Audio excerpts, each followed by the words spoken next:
Dentro de la historia tan compleja de la Revolución Mexicana, hay pocos nombres que generan una reacción tan fuerte como el de Victoriano Huerta.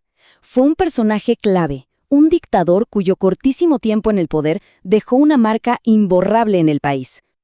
Y ojo, estos no son simples insultos, son los apodos con los que pasó a la historia.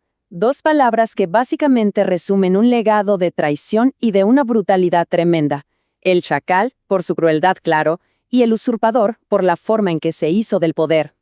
Esa es la gran pregunta que vamos a intentar responder hoy.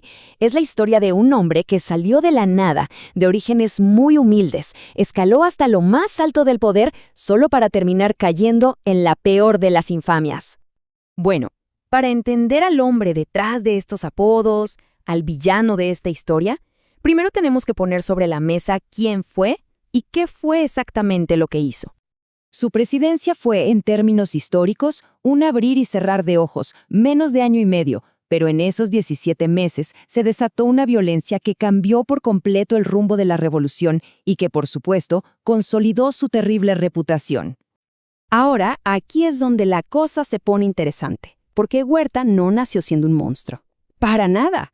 Su historia arranca en un lugar muy, pero muy distinto, uno que hace que su caída sea todavía más dramática. A ver, Huerta era de origen indígena, algo totalmente fuera de lo común en una época en que el poder estaba en manos de élites criollas y mestizas. El hecho de que aprendiera a leer y escribir ya lo ponía por encima de muchos en su comunidad. Y desde muy joven vio al ejército no tanto como una vocación de patria, sino más bien como su boleto de salida.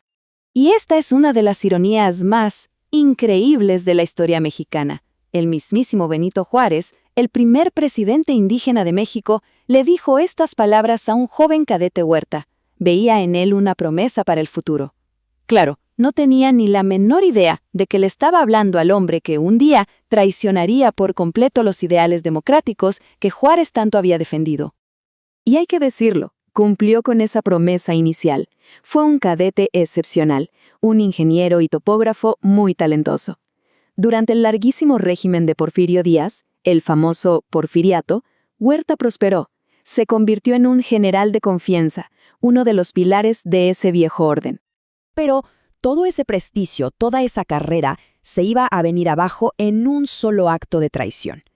Aquí es donde la historia da un giro muy oscuro, en un evento que se conoce como la Decena Trágica.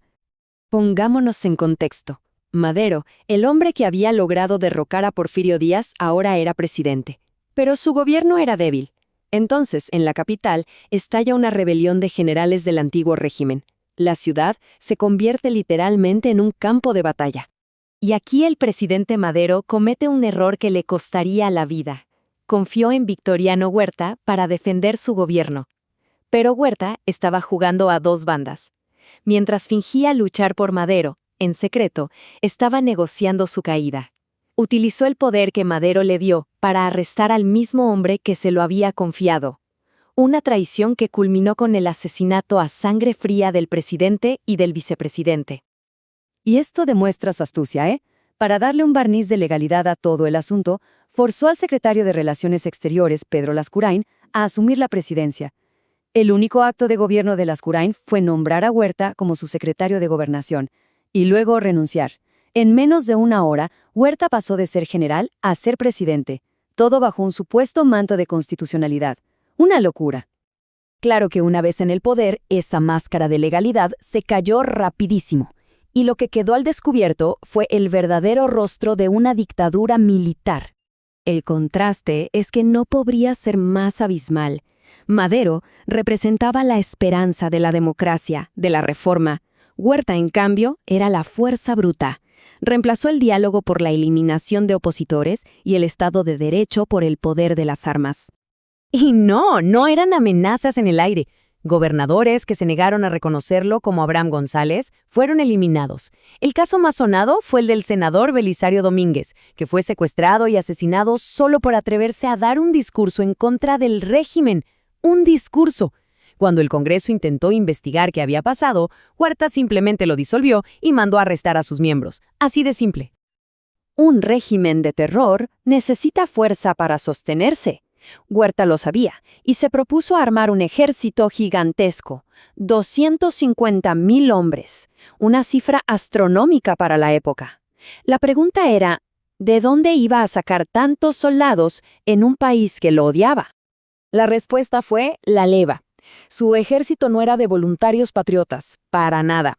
Eran hombres arrancados a la fuerza de las calles, de los hospitales, de las cárceles, reclutas obligados a luchar en una guerra que ni les iba ni les venía, lo que nos deja clarísimo la falta total de apoyo popular que tenía su gobierno. A ver, un régimen construido sobre cimientos de traición y terror, pues no podía durar. La caída de Huerta fue tan rápida y dramática como lo había sido su ascenso. De repente, Huerta se encontró totalmente acorralado. Dentro de México, una coalición enorme de fuerzas revolucionarias, que antes estaban peleadas entre sí, se unieron con un solo objetivo: sacarlo del poder. Y por si fuera poco, fuera de México, el presidente de Estados Unidos, Woodrow Wilson, horrorizado por el asesinato de Madero, le cortó el suministro de armas y se opuso activamente a su gobierno. Su final fue tan patético como su régimen fue brutal. Huyó al exilio, pero su ambición seguía intacta. En un último intento desesperado, conspiró con espías alemanes, en plena Primera Guerra Mundial, para intentar volver al poder. Fue arrestado antes de que pudiera hacer nada. Y menos de 2 años después de su renuncia, el hombre que se había autoproclamado el Salvador de México murió solo en una celda en Texas, víctima de la cirrosis que le provocó su alcoholismo extremo. Lo que nos deja con esta pregunta final, ¿no? ¿Fue Huerta simplemente un hombre de su tiempo? ¿Un producto de una era increíblemente violenta que hizo lo que creyó necesario? ¿O había en él algo más? Una crueldad y una ambición únicas que lo distinguen incluso entre las figuras más duras de la revolución. Es una de esas preguntas que la historia, a día de hoy, sigue debatiendo.